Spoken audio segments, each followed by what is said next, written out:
नमस्कार, स्वागत है आपका केयर याना पे। मैं हूं आपके साथ रमेश जाखड़। किसानों के साथ सोलर के नाम पे ठगी करने वाले ध्रुव राज गोदारा को जेल हो चुकी है, जमानत लगा रखी है। जमानत मिले ना मिले वो आने वाला समय बताएगा। लेकिन इसी कड़ी में एक और करैक्टर मैंने आपको पीछे बताया था कि बसंत साई का नाम जो है वो इसमें आता है।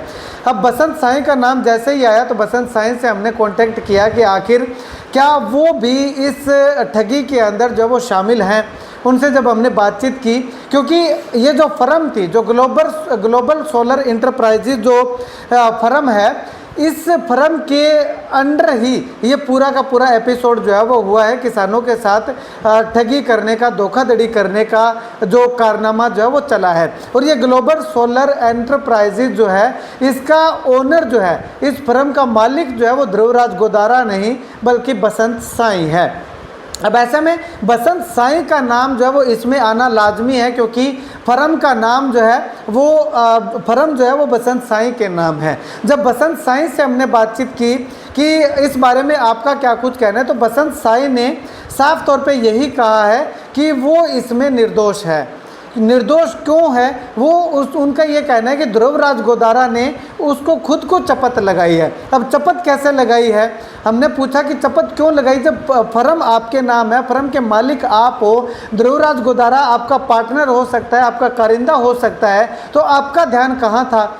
इतने बड़ी ठगी किसानों के साथ हो चुकी है, लेकिन आपने आज तक कुछ भी नहीं बोला। इस पे उनका साफ तौर पे कहना है कि उन्होंने इस बात का बार बार विरोध किया था, और जब उनको पता चला कि ध्रुव राज गोदारा उनकी बात नहीं मान रहा है तो उन्होंने उससे किनारा कर लिया, अपनी फर्म से साइड हो गए और ध्रुव राज गोदारा को अलग कर दिया, यानी कि दोनों अलग अलग हो गए।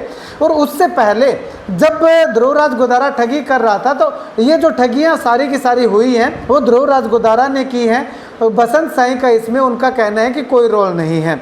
अब उनकी फर्म के नीचे हुआ है तो क्यों नहीं रोल है, जब उनसे पूछा गया तो उन्होंने ये कहा कि उन्होंने अपनी फर्म का जो प्रोप्राइटरशिप है, यानी कि उसका अधिकृत जो लेन देन का अधिकारी है, वो ध्रुव राज गोदारा को बना रखा था। उसके लिए उन्होंने एक हमें ये लेटर भेजा है। ये लेटर आप देखिएगा, मैं इसको आपको पूरा पढ़ के सुनाता हूँ।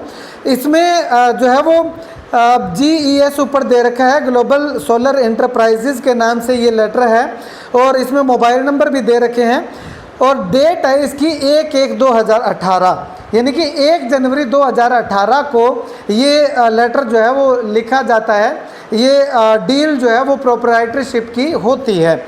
अब 2018 से पहले का अगर कोई मामला है तो बसंत साई का कहना है कि वो दोषी हैं। अगर 2018 के बाद का कोई है तो उसका कोई लेना देना नहीं है, उसमें ध्रुव राज गोदारा की ही सारी की सारी करनी जो है वो है, जिसके साथ साथ उनको भी भुगतनी पड़ रही है।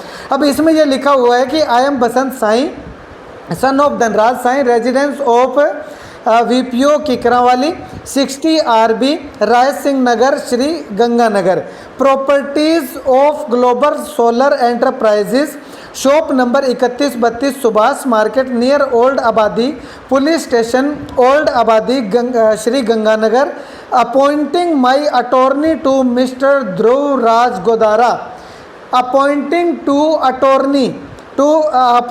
माई attorney to mister Dhruv Raj Godara. PAN number ये दे रखा है ANFPG 9003P, ये पैन नंबर है ध्रुव राज गोदारा का। To operate my firm's business on behalf of me, यानी कि मेरी फर्म का बिजनेस मेरे बिहाफ पे बिजनेस करने के लिए इसको जो है वो अटॉर्नी बनाया जाता है। ध्रुव राज गोदारा को अटॉर्नी जो है वो अपॉइंट करता हूँ। ये बसंत साई की फर्म की ये लेटर हेड है।